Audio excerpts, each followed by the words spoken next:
it is a huge privilege to have a friend, a colleague, an amazing, inspirational woman that agreed to be with us today and tell us about her journey. And I met Dianne a few years ago. I think it was around 4 or 5 years ago, at the Circle of Women Theologians. And that was the first time when she told me about her journey and that she is studying to be a priest. And I thought to myself, wait a second, I have to ask to which church she belongs, because I know that some churches do not allow women to be priests. And this is exactly what happened, because Dianne told me I do belong to Catholic Church, which is absolutely fascinating and amazing. And thank you for agreeing to speak with us. And I don't want to talk too much, because I want that you will tell us all the most interesting parts of your journey.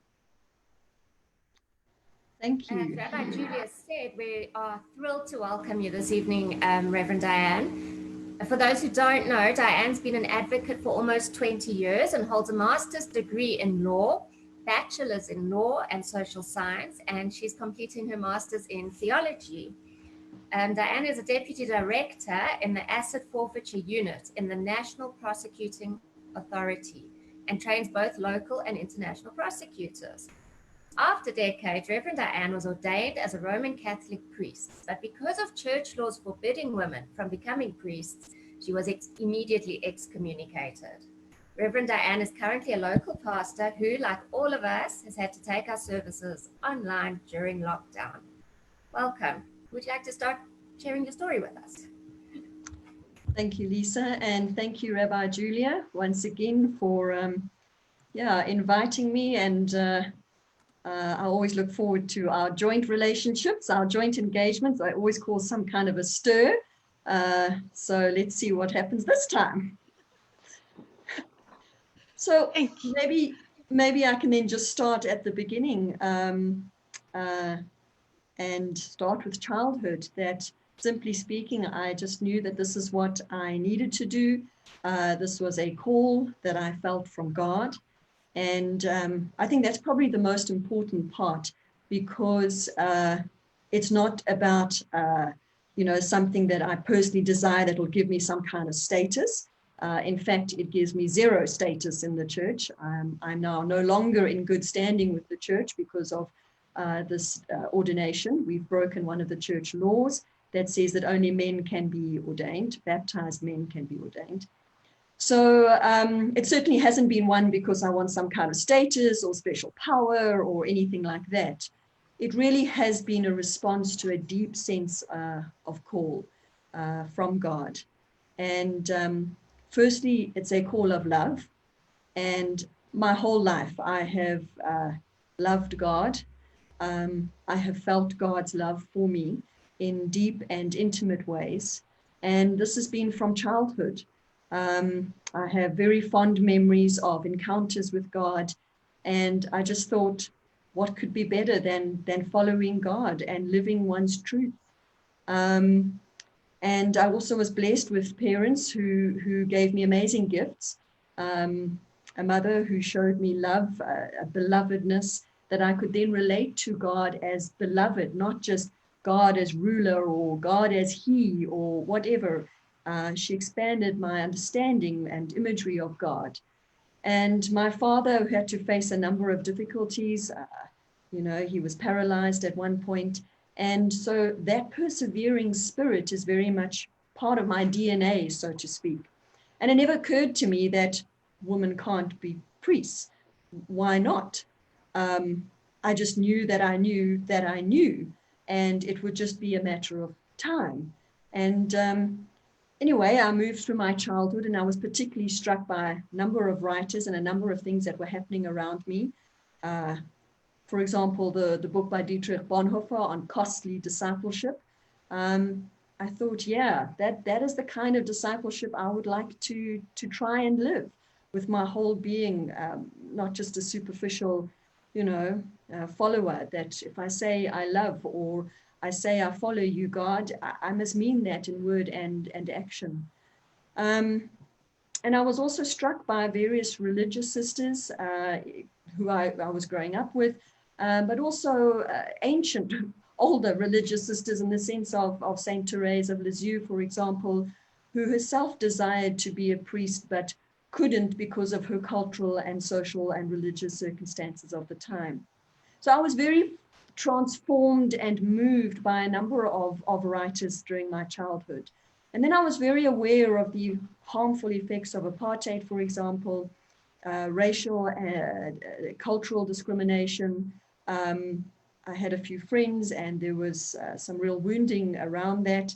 There was also wounding around sexual orientation. As I was growing up, I experienced through friends, through myself, through others, the church's lack of a loving response to people who are different. And so I thought, wow, this is the church I love, but something is seriously wrong. And so within me, as much as there was a desire for God and a responding to a call by God, there was a strong sense of justice that was also underpinning everything. A desire for freedom, a desire for changing the world in some way, doing my bit. I know that I can't change much, and all I can do is live faithfully my call from God. So that is what I've done. And as I said, I was convinced of it from the start. Almost, I think it's Jeremiah who says, before I formed you in the womb, I called you. There is that kind of a sense that I lived with. I don't have my one friend is here, but I used to pretend that I was saying mass as a child, and she would have to be the congregant. Again, never occurred to me that this is not what women do or girls should do. And then the call remained, and I thought, well, I'm also wanting to skill myself and be able to live in the world and also be able to contribute in one way. So I went onto the legal path, and I became a lawyer, and in particular an advocate. And I know it looks like somebody's from the States. What I am is the equivalent to perhaps somebody who works in the DA's office. So I prosecute, I also recover the proceeds of crime. And that speaks to my sense of justice, the sense of community, the sense of wanting to rebuild relationships, rebalance the harm that has been done to society as a whole. So what I currently do in terms of a professional career is very much part of my call from God. But again, it didn't leave me. And so I, in 2004, which was, I was on a pilgrimage to Israel. And in Jerusalem, I happened to walk past a shop that sold stoles, priestly stoles. And I thought, here is my stole. I've got to buy my stole in Jerusalem. And why not? And where else would you get a stole? You know, for heaven's sake, my leader comes from here. So I thought, okay, and I separated from the group, and I quickly went in to buy the stole, which I was not going to be able to explain to any other person on the pilgrimage group. But I needed to do that for me. It was my yes, and my continued yes to God. And I knew that it would happen one day. And the one day happened about 4 or 5 years ago, when I heard that Patricia Friesen was coming to South Africa. And she was the first South African who was ordained as a priest. And she was then now and now a bishop. And she was coming to do some talks. And I thought, come hell or high water, I need to be there. I need to meet her. I've got to do something. This has to happen. And I remember walking into the room, and there was something that was about a recognition in each other, that I knew that I knew that I knew, and she knew that she knew that she knew. And that's when the journey started. And so I was ordained in, January last year. So I'm brand new in a sense, but Actually, I've been priest most of my life. I see my career, my work as a vocation. I see it as part of my priestly work, my priestly ministry. It's about justice, it's about community. And this is certainly what my call is about. It's about liberation. We have too many male images of God. We have too much wounding in our church through male-only language, through patriarchal systems, through exclusion, in so many different ways. And this is not what God is about. And so I could not answer my call from God. So yeah, that's in brief a bit of my history. I don't know if you have any questions.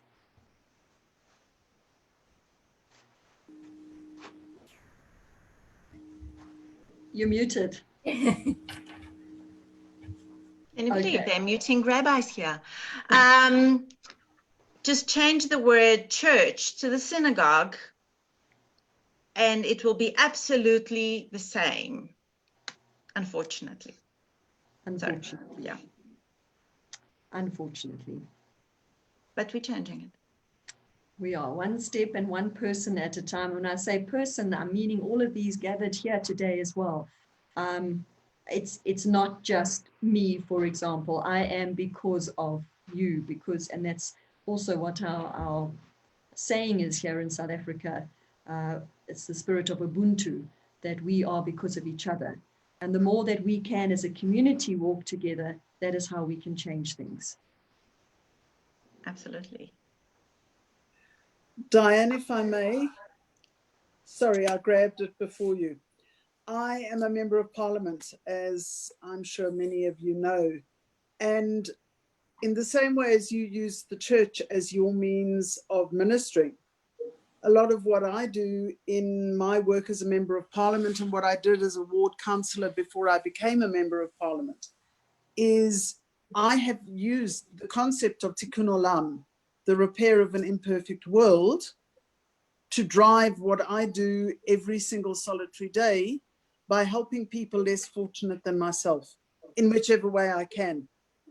Right now, my biggest commitment and my biggest sapping energy source is that I am one of 4 leaders of a quarantine squad who is helping repatriated South Africans who have come into South Africa from overseas get through the journey of transitioning from wherever they've come from, whether it's Italy, whether it's Germany, whether it's Mozambique, through the 14 days of quarantine before they're allowed to go home.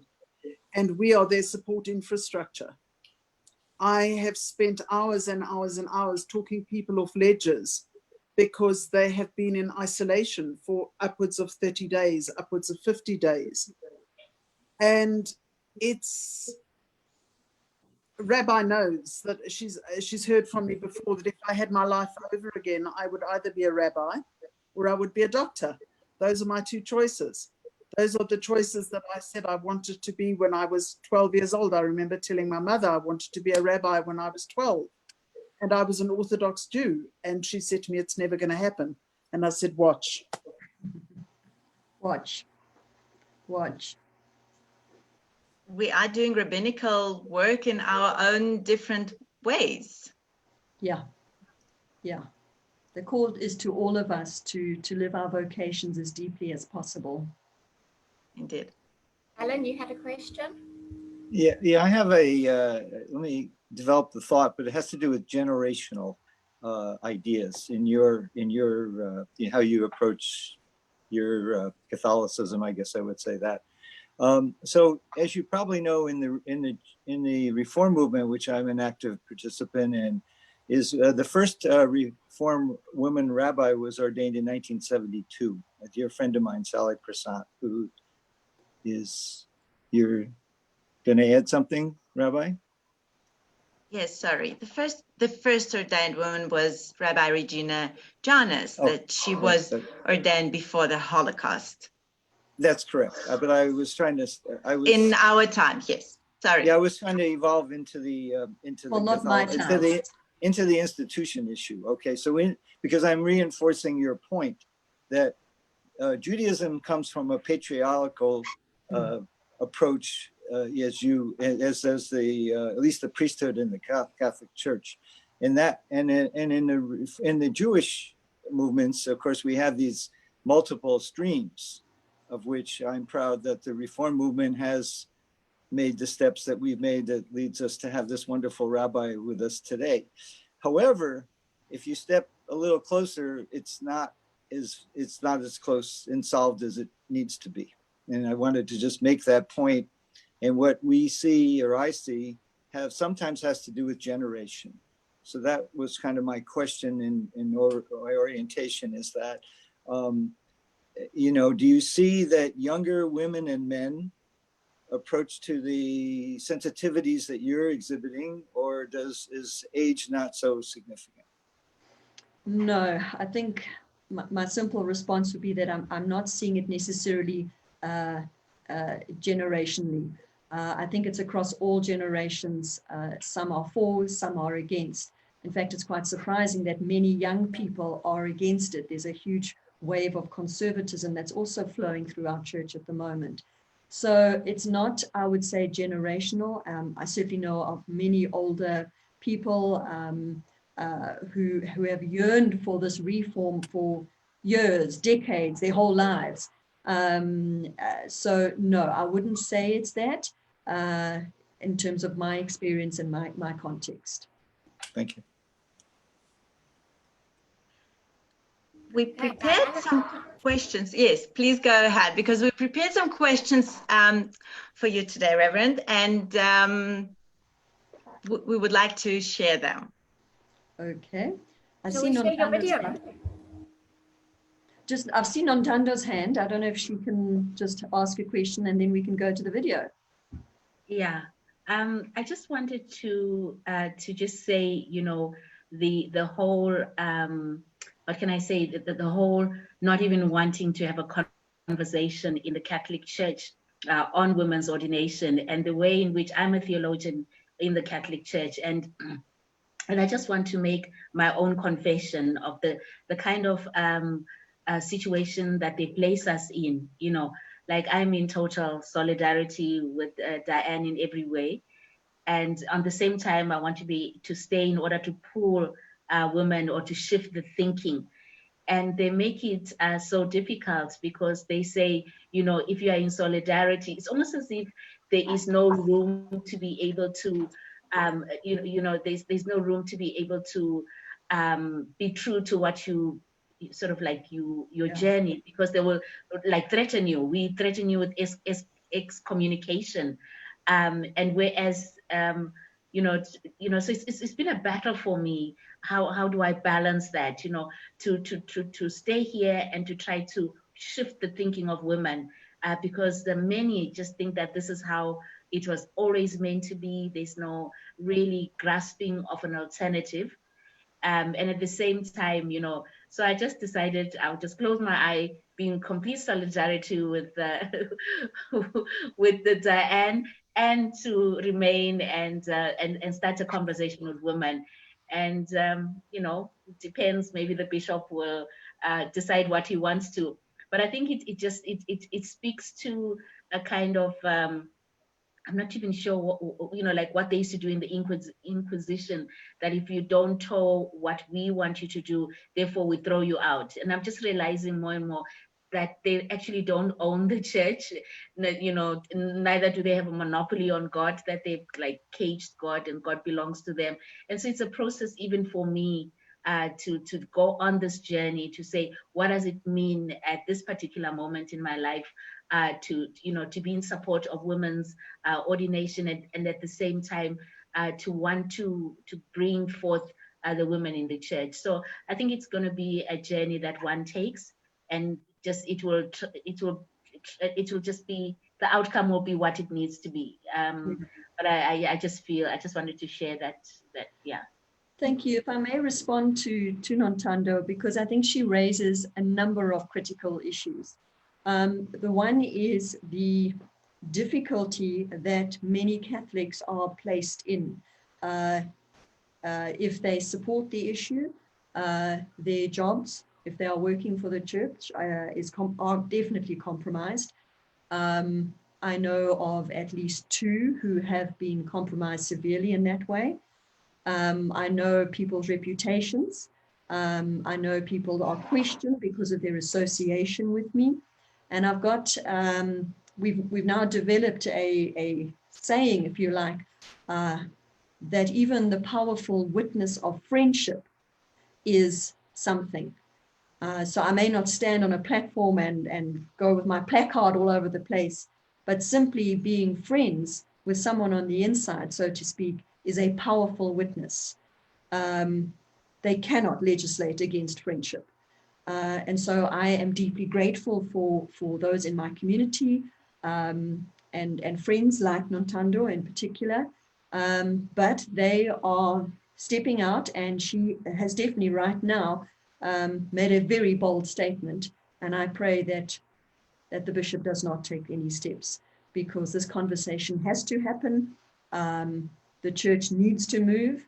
There are certainly movements here and internationally especially where the calls for ordination of women in the Catholic Church are getting louder and louder. And in fact, the less the church listens to us, and I mean the church as in the male clergy, it's more looking worse. Their credibility is, I think, being compromised. May I ask a question? Sorry to jump in, because I know that we will watch the beautiful video of your ordination that I was very honored to have a part in it, and it was really beautiful celebration. When you're talking about excommunication, because I remember the day when you said to me, "Oh, I got my letter," and you said it with a smile because you were prepared to that, and you knew that it's only basically a question of, let's call it hours. That you will receive a letter. But, and because I remember even conversations that we had last year before your ordination, and you said some people want to be physically in this beautiful celebration, but they cannot because their jobs will be compromised, families. Did you feel that the church somehow also compromised your family because of you? Yeah, so again, I think there's a number of responses to what you've just said.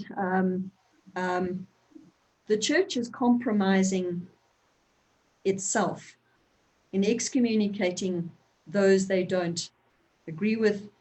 And in particular, in the case of women's priesthood, they are losing the gifts of individuals who are either called as well as those who support it.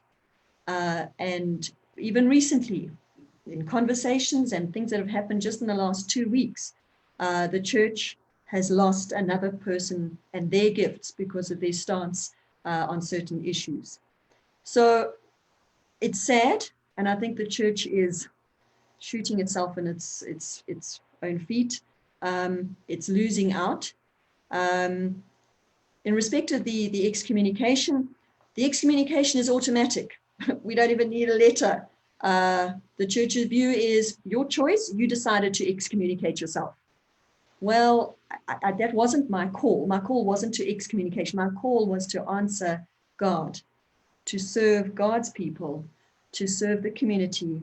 And as I think it was Madeleine who said about repairing the world, that's where us priests find ourselves, repairing the Catholic Church, at least.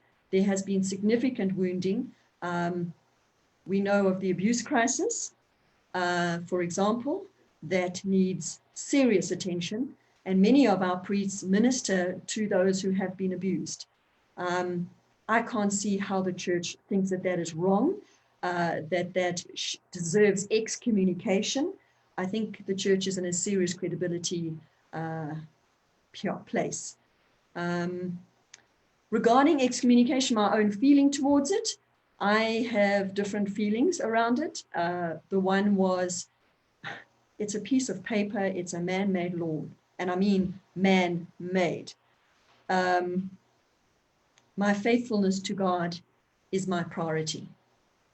My faithfulness to my call from God is my priority. And so it actually almost pales in significance. It's just a piece of paper. It becomes much less meaningful because I know that I'm called by God and I deeply love my Catholic faith and the Catholic Church. At the same time, there is grief because this is my home, my spiritual home in a sense. And by excommunication, it means that I'm still Catholic, but I can't have any of the sacraments inside the church. That is like a family member, a brother or a sister, saying, you're no longer welcome in this family, or you can come to our family dinners, but you can't sit at the table. You must go and sit in the kitchen. That's not love. That is families hurting and wounding each other. And that's not okay. It's not what Christ was talking about when he was talking about love and how to welcome each other and how to be with each other. That's against the teachings of his disciples and himself. Exactly. You've hit the nail on the head. Table fellowship is what you and I both share in terms of our faith. And that's about inclusivity. It's about feeding. It's about nurturing each other around a table. The family table has become a place of wounding. It's not okay. Thank you. Lisa, can we please, so we wanted to share a video with all of you. It's a short video, just less than 4 minutes, that captured that moment when Dianne was ordained. It was January last year.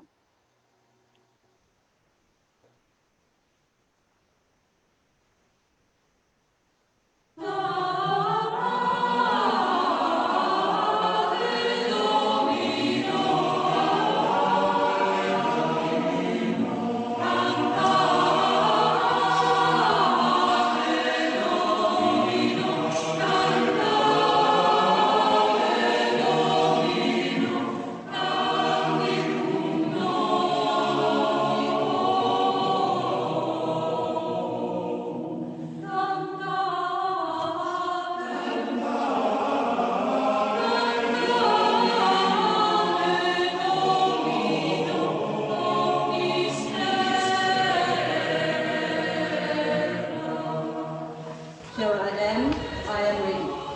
Dianne manifests God's love, God's acceptance, and God's compassion. And in so doing, she lives the word. In all she does, by her example and encouragement, she enables God's love to be accepted and personified in others. To me, this is the nature and the work of shepherd and priest.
It is with great joy I present to you our newly ordained priest, Dianne Willman.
It was such a beautiful morning.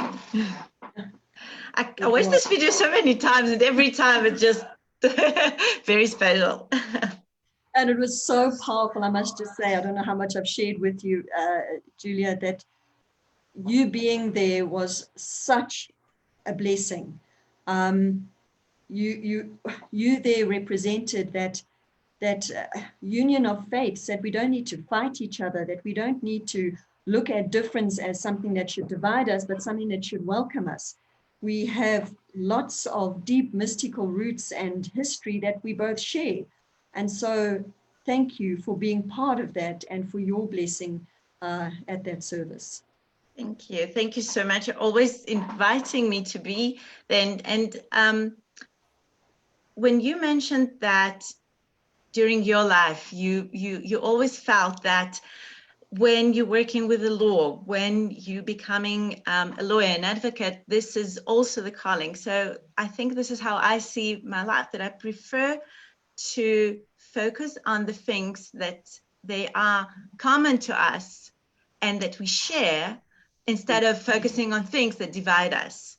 And I think this is why every time when you're inviting me or I'm coming to Nantando's services, I feel so comfortable and I can understand from where you're coming. So it's all, I believe, in how we see the religion and how we see people that create the religion.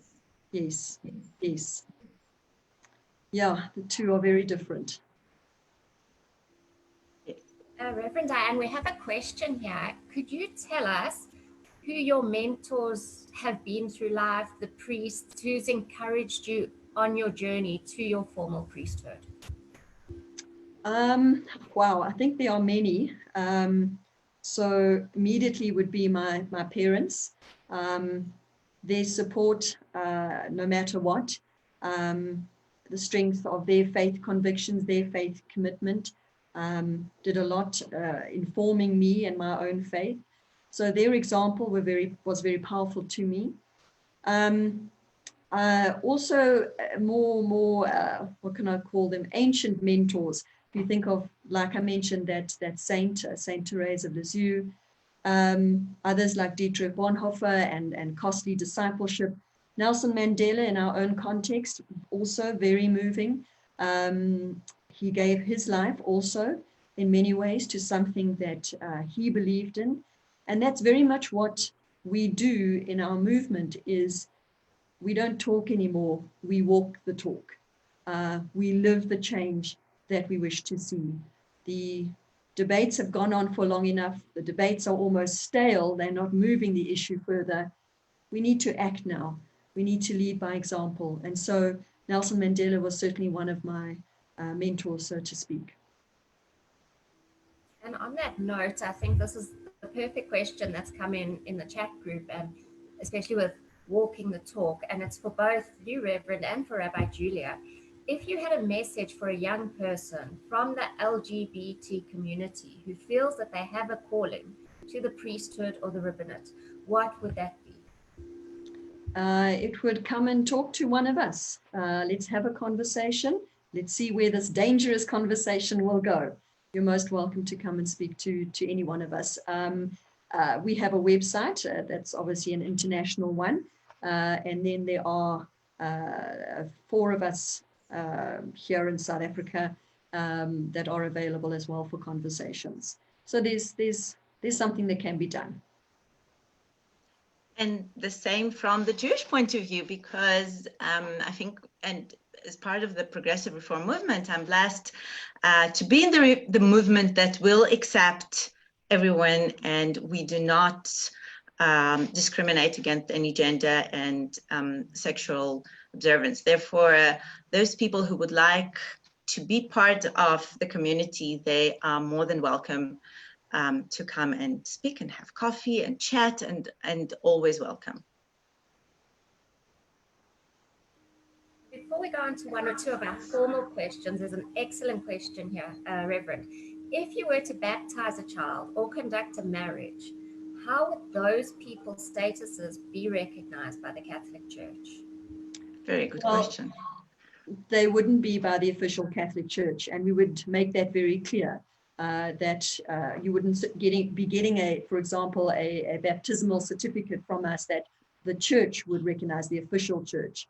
So, for example, if you want to send your child to a Catholic school, it probably wouldn't be accepted. But we would certainly give a certificate to show that we have performed the baptism. It has taken place. And well, that's what the parents have chosen, and the parents know what they would like for their child. And these are all part of the discussions beforehand. So everybody is doing everything well aware of the consequences of their actions. Exactly. If I can just add, it's exactly what's happening when couples come to me and they say, would the Orthodox rabbinate recognize our marriage? And I will say, no, but do you want them? Do you need their recognition? So it's exactly the same idea, is that what you believe and what you stand for, you want to give to your children. Yeah. Yeah. I think Alan has a question. Rabbi? It's actually Carol, but go for it. Hi, Rabbi. Hi, Rabbi. Hello, how are you feeling? I'm much better, thanks, my darling. You need to keep your face on it, Carol. Okay, Reverend, I'd like to ask you a question. You had every choice with your calling of either becoming a Methodist minister or an Anglican minister. Why did you choose a Catholic ministry that you are basically not accepted by? So did I have a choice? You did have a choice. I mean, what is it about being a Catholic minister? I hear your question. I was answering it because that's one of the many. It's an often asked question. My call comes from God, from within my Catholic faith. Why would I go elsewhere? Why would you say to a family member who wants to come to the meal, for example, well, no, you must go somewhere else because you don't fit in here? The call is no, Bramble. The call is specific. The call is in a particular context. And in my case, it's the call within the Catholic Church. This is my family. This is my history. This is I want to even say a cultural context. So for me to leave that would actually, it's like taking the DNA out of me.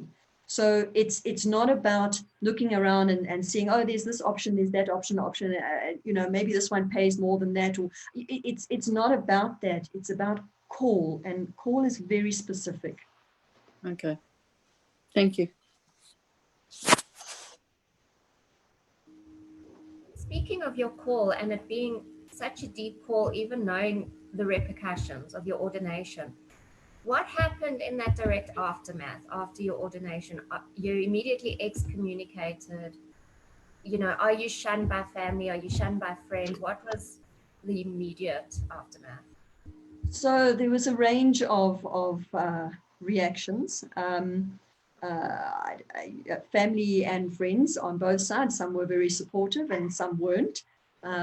Some of the comments I got was that, as I said earlier, that I'm somehow power hungry or power seeking. I must know the role of woman. That does not include this. So that was a bit rough, some of those conversations from people close to me. What also for me was quite harmful and hurtful was what others suffered because of me, because of their association, because of their attendance at my ordination, for example. That was one of the consequences, if you like, if I can include that in the question that you're asking. In terms of official retribution and official reaction, I have not received any, and I certainly prepared for it, but for some reason it has not happened as badly as I thought it would. And two reasons probably speak to that. The one is that I think the church is wise enough or strategic enough to maybe not say anything at the moment because its own credibility is really floundering. So if I was to give them any free legal advice, is rather just to not say anything at this stage. But the other is that I chose not to be extremely public, especially in the early days, and I still regard myself still being in that phase, because this is not about, I want to say, publicity. It's about community building. It's about healing. It's about change. And the people who come, some of them have been deeply wounded by the church. And for me now to publicize and become some kind of platform advocate, I actually think it's short-sighted. So our belief is live the change you wish to see, and then it will happen. Please. Reverend, what is the Catholics' stance on women? I mean, why are they so against a woman priest? That's a nice, good, complicated theological question. So there are a couple of main reasons. The one is that Jesus ordained 12 men. Those were his apostles. Now, so first question is, well, was there ordination of those 12 apostles? Second of all, if we're going to maintain things as they were back then current male priests should only be Israeli men of a particular, I don't know, occupation. Those should only be but they're able to embrace more men, but they certainly can't embrace the other gender or the other sex. So the one is that this notion that Jesus ordained 12 men. Well, that just simply didn't happen. The other argument is, and I'm hoping to say this as respectfully as possible, the other reason is they say that a woman cannot act in the person of Christ. And the Latin phrase is in persona Christi. And this is particularly used in the celebration of Mass, of the Eucharist, because the church's view is that if a woman stood up and celebrated Mass, the faithful would get confused because the person who must do that must look like Jesus, must have a close resemblance to the male figure. And so we would get very confused if it was a woman who was celebrating the Eucharist. I find that offensive, not only to myself, to my gender, to my sex. I find it offensive to all of us as faithful to assume that we would be confused that this person is not Christ and this person is Christ. I think we have a very limited view of what and who Christ is. We have a question here for you. This Pope is quite liberal. Does this give some hope that the Pope will be part of changing the church to ordain women? Yeah, he is certainly liberal, well, more liberal than most. He has made great strides in the sense of at least opening up dialogue on the issue. For example, a couple of years ago, he commissioned a committee to look into the existence of deacons in the early church. So he's made some strides in that way, which is in a Catholic context radical, that we can even talk about this subject. But he's still someone who works within an institution, a structure, and he's trying his best to bring in change, but there are huge challenges and there is huge resistance. So he's trying to navigate between all of that, but I think at the very least what he's done is to have conversation on the issue. But I certainly don't see this, by the way, sorry to come back to your question, as happening in my lifetime, that all of a sudden the ban on women's ordination will be lifted. The resistance is extremely high. Okay, I have one or two joint questions for Reverend and Rabbi, but I thought now would be a great time to talk about whether or not both of you have noticed a shift in faith during lockdown and a shift in worship and maybe an increase in service attendance now that we're all online. Yeah. Definitely. Yeah. I think it was good for religion. It was good for churches and synagogues and mosques. Yeah, I think this is a great time for all of our faith traditions. It's challenging old ways, limited categories, limited understandings. Certainly in my context, it's challenging sacramental theology.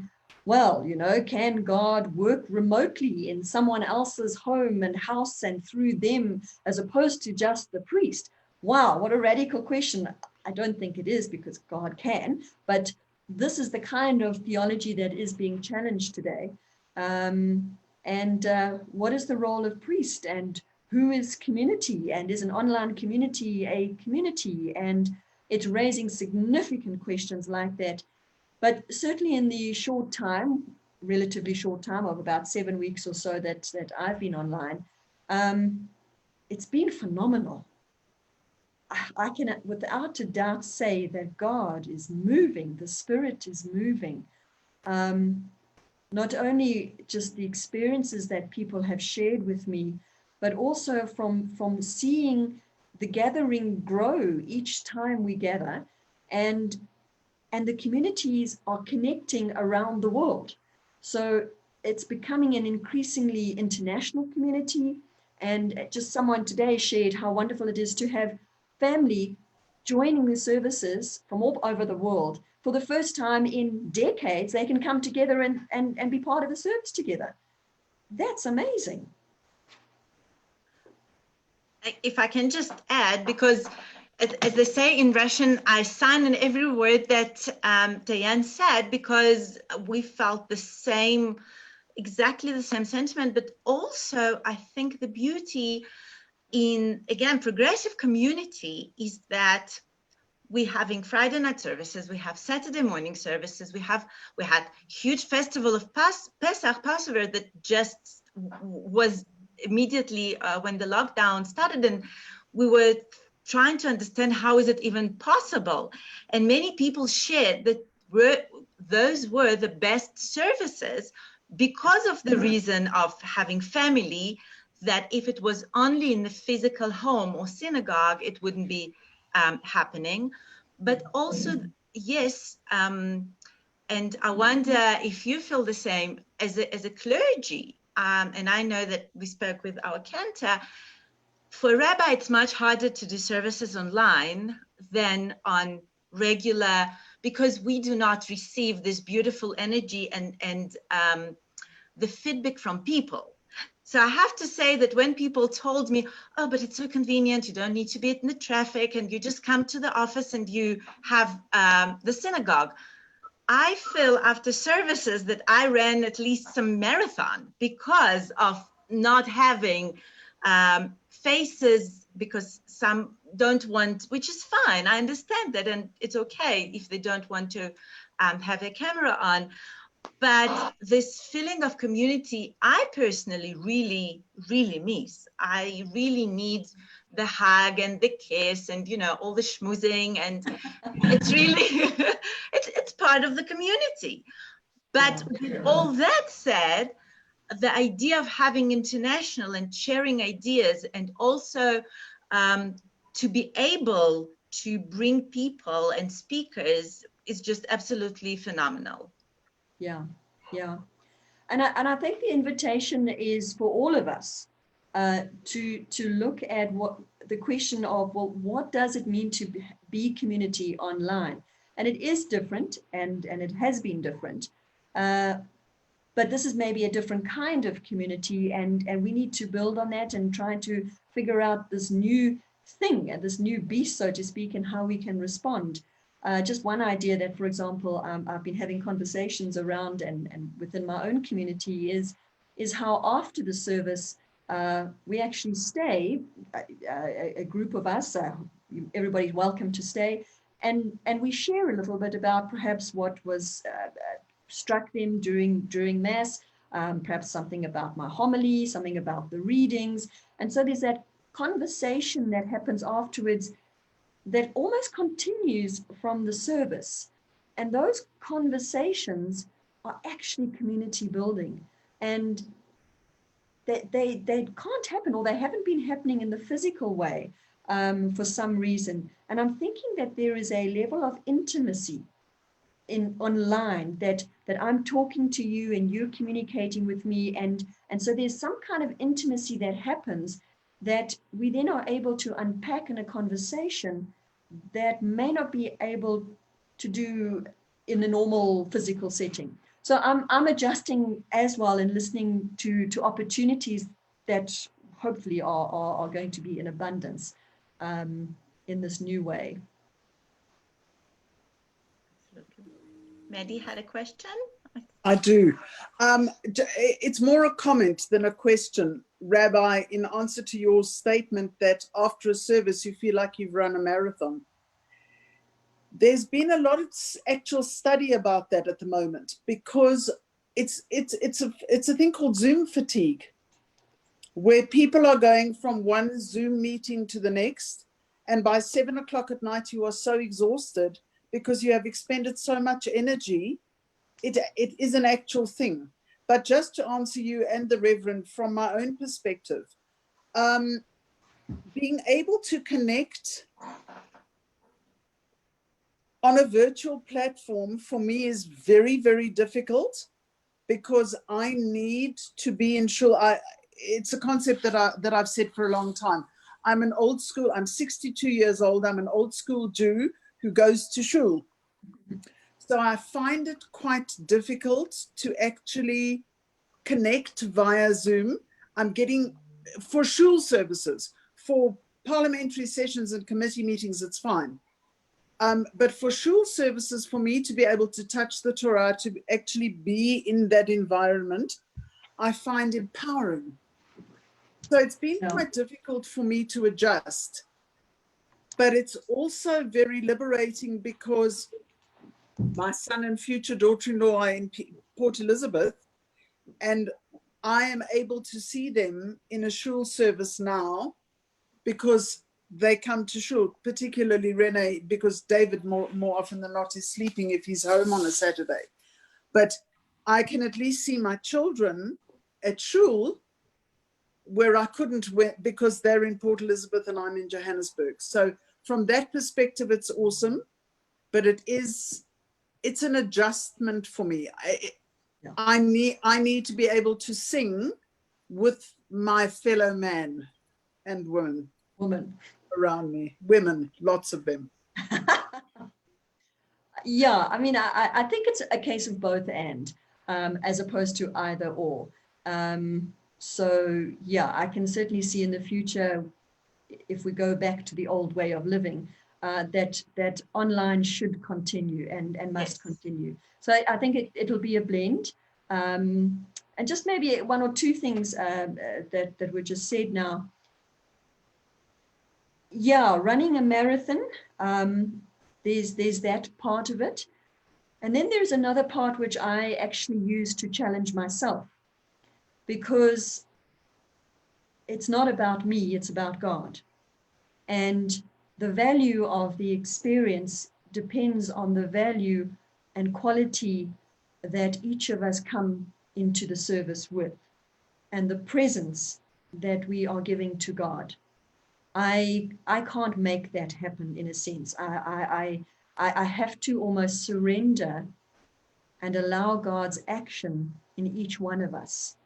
I will do my side, but it's up to you to do your side, in terms of the faith relationship and the sacramental actions and so on.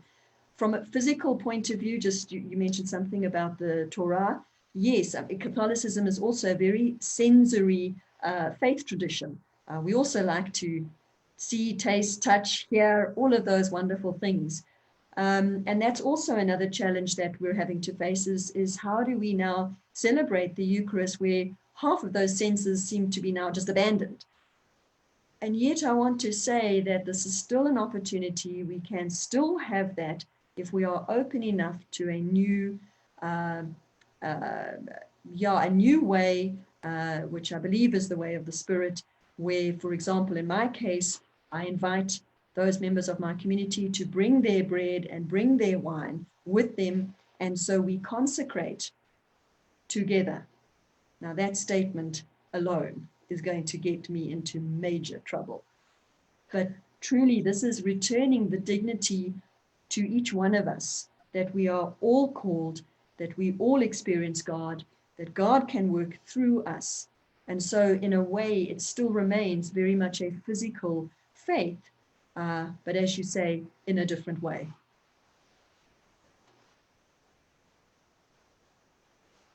And I think that's something that you can speak about as well, Rabbi, when we're doing our wine and our bread on a Friday or Saturday. And, you know, you've encouraged us to carry on baking and to fill our wine glasses and say the blessings together.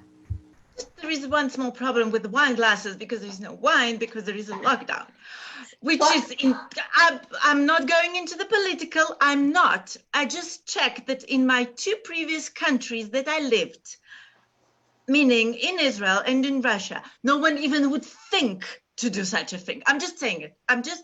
We no comment on that. Just for the point of reference, okay? But the idea, I even suggested that we will all bake cakes, and I'm still thinking how we're going to celebrate Shavuot when we will all bake cakes. But then, how are we going to? But we will come with the idea, because I believe that the spirit is what's important. That feeling that we will all have, that on Thursday night we are, and the Torah is more important than the particular moment of physicality, how we baking the cake.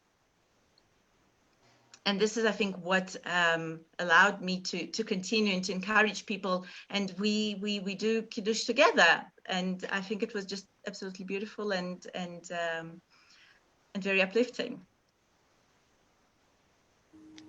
And Reverend Dianne, I mean, you said something quite poignant.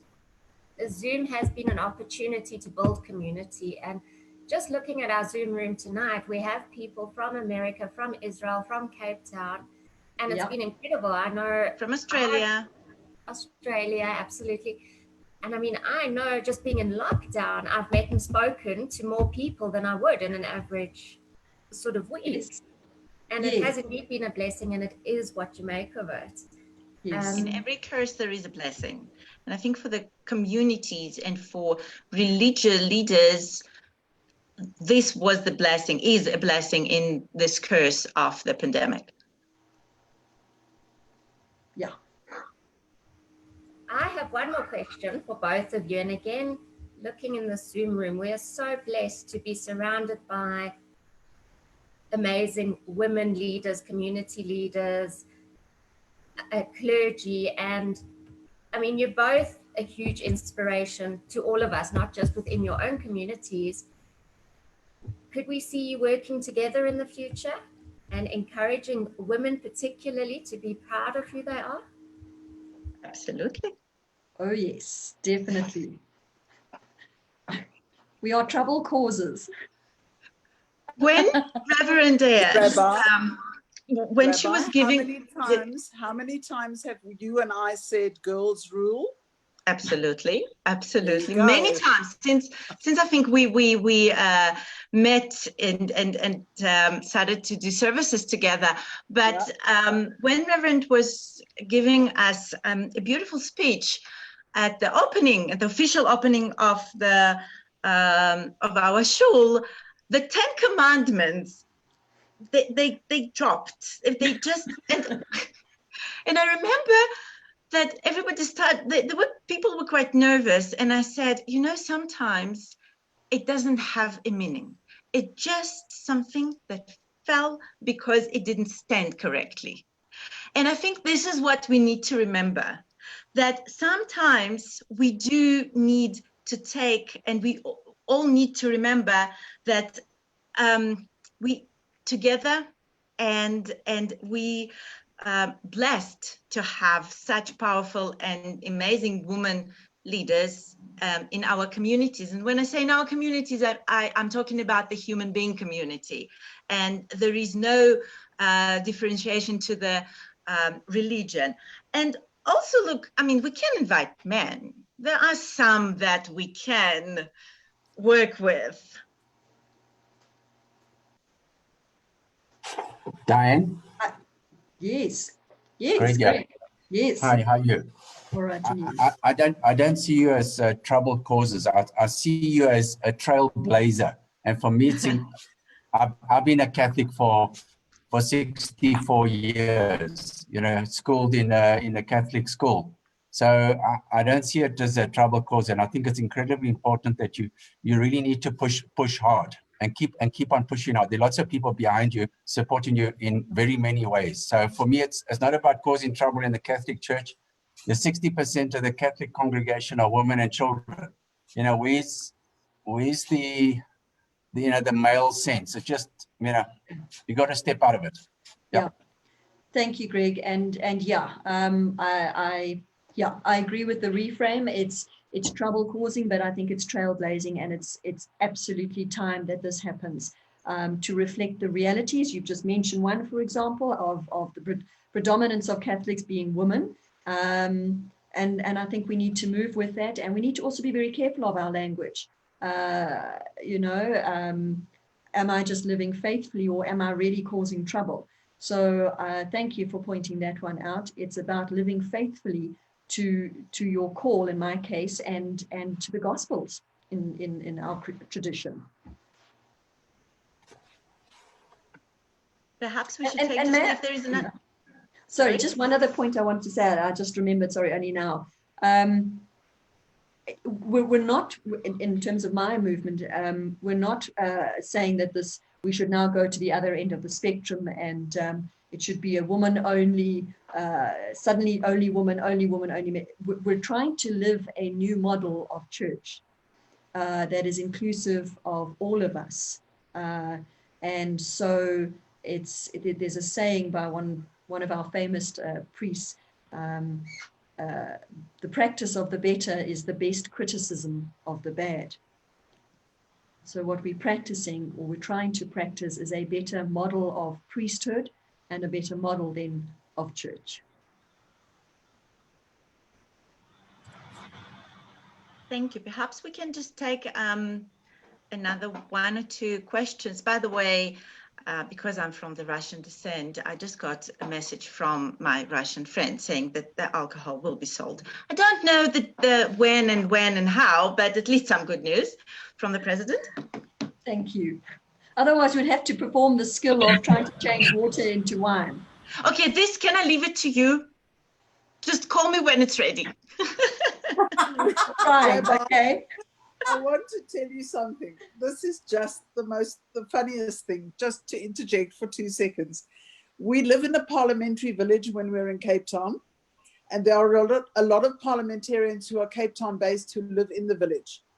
And a lot of them have started brewing their own alcohol because there hasn't been any on sale. And it's just crazy that the biggest place where you can get illegal alcohol is in the parliamentary village at the moment. Did you remember that you're talking with an advocate in the persecution authority? The connection is really bad at this point. It's not for sale, it's for consumption in your home. I'm in Johannesburg, they can do what they like, I'm just saying. Brilliant. So if there aren't any more questions, maybe Reverend and Rabbi can leave us with a few closing thoughts about keeping our faith during lockdown. Yes, go for it, Rabbi.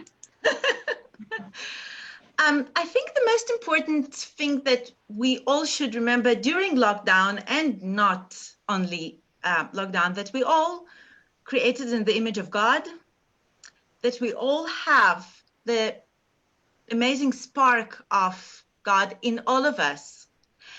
And I think Dianne said it so beautifully, is that are we living with our faith, or are we the troublemakers? And I think that all the people that are here, we living the faith, we living what actually God wanted us to do and how God wanted us to live. And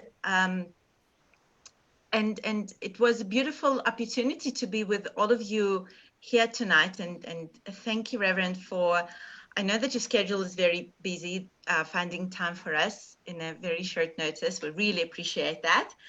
And I just believe that this is something that we can take further, and we can, because I know that there are more people that could not physically be on Zoom tonight, and perhaps we should just think about creating a series of this kind of conversations, and we can invite more leaders of different faiths to join us, because in the end of the day, I really believe that we should talk about all the common things and not the things that divide between us.